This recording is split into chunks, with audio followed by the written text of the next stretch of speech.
Nous sommes en direct depuis le Parc des Princes dans le cadre du salon Your Future. Dans un monde où le digital transforme en profondeur les métiers, les compétences et les écoles doivent se réinventer. Et elles doivent réinventer aussi leurs approches pédagogiques pour préparer les étudiants aux carrières de demain. Pour en parler, nous avons le plaisir d'accueillir Pascal Froissart. Bonjour. Bonjour. Merci d'être avec nous. Vous êtes directeur du CELSA. On va échanger justement ensemble sur ces thèmes, le thème des mutations du secteur de la communication à l'ère du numérique et de l'IA. Le CELSA, peut-être, pour commencer, en quelques mots, est-il encore besoin de présenter le CELSA? Oui, il faut le présenter parce que c'est une petite grande école en fait. Nous faisons partie de la conférence des grandes écoles, mais on est aussi surtout une école à l'intérieur de Sorbonne Université. On est une des plus vieilles écoles de communication en France. On a été créé en 1957. On a une position assez avantageuse justement par ce double statut à la fois grande école et à la fois composante d'une université très connue. Et ça nous donne donc dans le paysage académique français une place un peu particulière. On enseigne on forme à plein de sujets, plein de disciplines, mais essentiellement en journalisme et en communication. Et je suis absolument ravi effectivement d'en parler dans ce lieu prestigieux. Bien, écoutez, c'est un bonheur partagé. Justement, ces fameux domaines, communication, journalisme, pas que.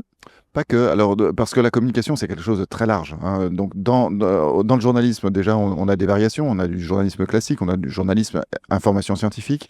Et puis, dans la communication, on a énormément de variations, parce que la communication, c'est quelque chose qui est très large. On va pouvoir parler de médias, mais on va aussi pouvoir parler de marketing ou de marque. On va pouvoir parler de management, de ressources humaines, de conseils. Donc, on a plein de masters au CELSA que nous offrons dans chacun de ces petites spécialités. Et aussi, on a même un MBA, puisqu'on pense qu'il y a un lien entre le monde des entreprises et le monde de la communication qui peut se matérialiser dans ce genre de diplôme-là aussi. Vous m'offrez une transition pour parler des formations. Vous parliez du MBA, pas que, non plus, licence, master. Quelles sont les formations proposées au CELSA? Alors, une licence, on fait que la troisième année. On recrute en troisième année. Et on a une douzaine de masters. On a également un doctorat. Et effectivement, un MBA et quelques diplômes d'université un peu spécifiques qui nous permettent de choisir des thèmes très précis. Comment on fait pour savoir si on a la fibre pour votre école? Si on a la fibre, alors d'abord il faut se renseigner, ça c'est certain. Mais plus que ça, dans les écoles de communication et de journalisme, il y a une offre très importante, hein. Il y a énormément d'écoles de journalisme et de communication. Pour savoir si on veut aller au CELSA, il faut déjà se dire que c'est une des écoles les plus reconnues, à la fois dans le milieu du journalisme et à la fois dans le milieu de la communication. Donc nous cherchons des étudiants de haut niveau. Pas juste de haut niveau académique, c'est pas juste des très bons étudiants qu'on veut, c'est aussi des étudiants qui se projettent dans le milieu professionnel, qui connaissent un petit peu le milieu professionnel, soit parce qu'ils y ont fait des stages, soit parce qu'ils ont une vraie connaissance, ils se sont renseignés, ils savent pourquoi ils veulent venir au CELSA. C'est pas par hasard qu'on vient au CELSA, hein, naturellement. Et donc, on se prépare. Il y a un concours d'entrée au CELSA en troisième année de licence. C'est un concours qui est difficile. Il faut s'y préparer, tout simplement, hein. Ne sont reçus pas que des intellos de première. C'est aussi des gens qui sont simplement des travailleurs qui sont déterminés et qui savent qu'ils veulent venir au CELSA. La méritocratie. D'une certaine manière, mais une méritocratie intelligente, cultivée et réflexive aussi. Justement, comment vous la décririez, cette pédagogie derrière, une fois qu'on a réussi ce concours? Alors, quand on arrive au CELSA, d'abord, c'est une école, mais c'est aussi une université. Donc, nos cours, ils sont toujours informés par des lectures, par des recherches, par une culture. Véritablement, cette valeur académique, la valeur universitaire, pour nous, c'est quand même important. C'est aussi ce qui nous différencie la majorité des autres écoles. Ensuite, la pédagogie elle-même, c'est quand même une grande école, ce que nous faisons, ce que nous proposons, et donc on a beaucoup de mise en situation, on a beaucoup de travaux de groupe, on a beaucoup d'exercices professionnels devant des jurys de professionnels, avec des professionnels. On a énormément d'intervenants professionnels qui donnent des cours. Donc on voit que en fait on est justement à mi-chemin entre de l'enseignement universitaire, il y a quelques cours magistraux, mais aussi beaucoup de petits cours en petits groupes avec des rendus, des livrables et ultimement quand même un mémoire à la fin du master ou même du MBA. Il y a un mémoire parce que le mémoire nous paraît être un exercice justement encore valorisant à l'ère de l'IA, figurez-vous. On ne peut pas demander un mémoire à l'IA. Pourquoi? Parce que l'IA le fait très bien, mais ensuite, c'est pas l'IA qui va la défendre devant un jury. Et donc, c'est ça qui nous intéresse, c'est de voir comment une personne va se saisir d'un sujet, va le traiter et surtout va le défendre avec un parti pris, avec une vraie... voilà, l'habiter, exactement. Et donc, c'est ça qui nous intéresse. On cherche aussi des personnalités parmi nos étudiants. Justement, ces personnalités, ce serait quoi le profil type? Est-ce qu'il y en a un ou finalement c'est multiple? Alors, il faut des gens cultivés, ça c'est quelque chose pour nous très important, hein, des gens qui savent, qui ont une vraie culture, des gens qui sont attirés aussi par la responsabilité, par le défi, par une manière de se positionner dans la société qui est pas juste passive et comment dire, regarder les gradins vides. Non, il faut entrer dans le monde social, mais de manière responsable. Il nous importe que nous ne formions pas des gens qui aient des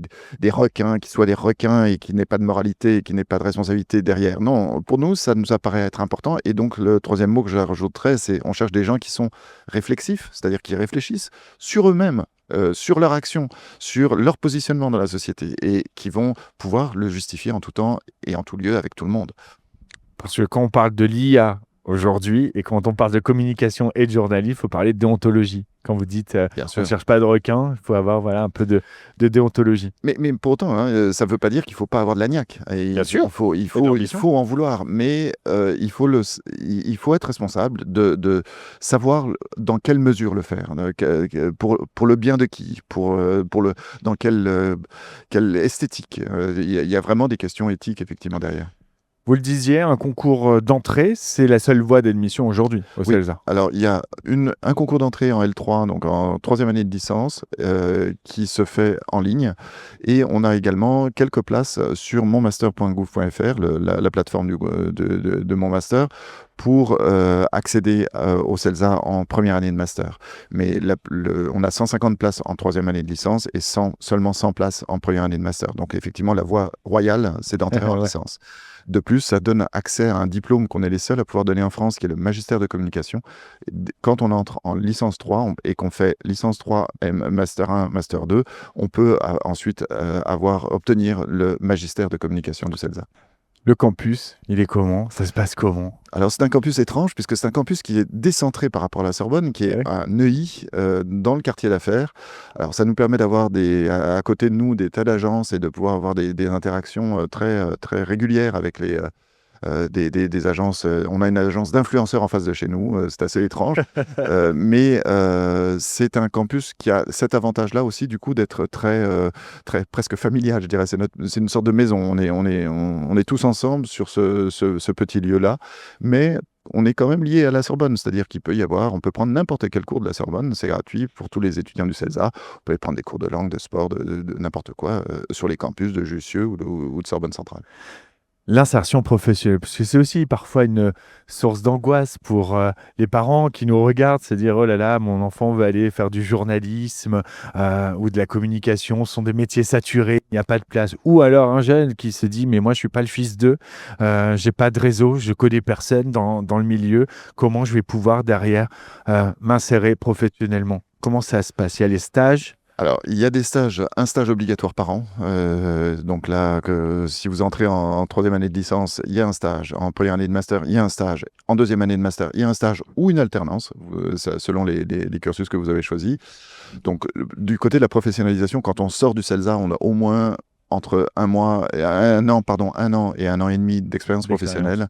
Et donc là, on n'a aucun problème à trouver du boulot. Nos taux d'insertion sont excellents. On est à plus de 80% à moins de 3 mois après la diplomation, ont trouvé un emploi. Donc c'est quelque chose. On a la chance d'être en plus une marque de CELSA dans le milieu de la communication et dans le milieu du journalisme. On est une marque extrêmement reconnue. Nos étudiants n'ont aucun problème. Cela n'empêche pas qu'ils sont angoissés. Bien et que sûr. leurs parents sont angoissés. Donc vous avez absolument raison pour parler de l'anxiété des parents et des étudiants avant de trouver un emploi. C'est le milieu de la communication, le milieu du journalisme est un milieu qui est difficile, qui est un milieu, J'ai très individualiste, très, néolibéral au sens où c'est, chacun pour soi, il faut trouver son créneau, ça il y a personne qui vous attend, pour être journaliste, on vous attend même pas avec un diplôme d'une certaine manière. On vous attend plutôt avec, un book ou, déjà des pilotes ou des choses que vous avez fait. C'est ça on va rechercher et donc on voit clairement que ce milieu-là est difficile. Si on veut la sécurité, il vaut mieux faire médecine ou notaire, c'est sûr. Mais c'est d'autres métiers et le métier de la communication, c'est des milieux intéressants aussi. On trouve de l'emploi. Il y a beaucoup d'offres. Maintenant, c'est une offre d'un certain type, très précaire ou plutôt très courte. C'est des contrats toujours très courts, en tout cas en début de carrière. Et donc, c'est vrai qu'il ne faut pas avoir peur de cette précarité-là. Il faut savoir, comme un poisson, se faufiler et avancer toujours tout droit vers sa cible. Mais c'est aussi ce qui en fait toute l'excitation du métier. Bien sûr. Et le CELSA, on va pas se mentir, aussi, c'est un peu un visa sur le CV. Généralement, ça ouvre des portes bien plus facilement. Bien sûr, c'est un réseau. On a aussi beaucoup de diplômés qui sont partout dans le milieu. Donc, on a un accueil très favorable aux jeunes diplômés par les anciens. On a cette marque CELSA qui est importante et à l'international, la marque Sorbonne qui est extrêmement réputée. Donc, nos étudiants, effectivement, n'ont pas de problème, pas trop. Enfin, ça reste un milieu difficile, hein. La communication et le journalisme, c'est pas facile. Mais le CELSA, nos diplômés trouvent leur place. Merci infiniment, Pascal Frossard, d'avoir partagé avec nous votre expérience, votre vision sur ce métier et les formations proposées par le CELSA. Merci beaucoup. Je vous en prie.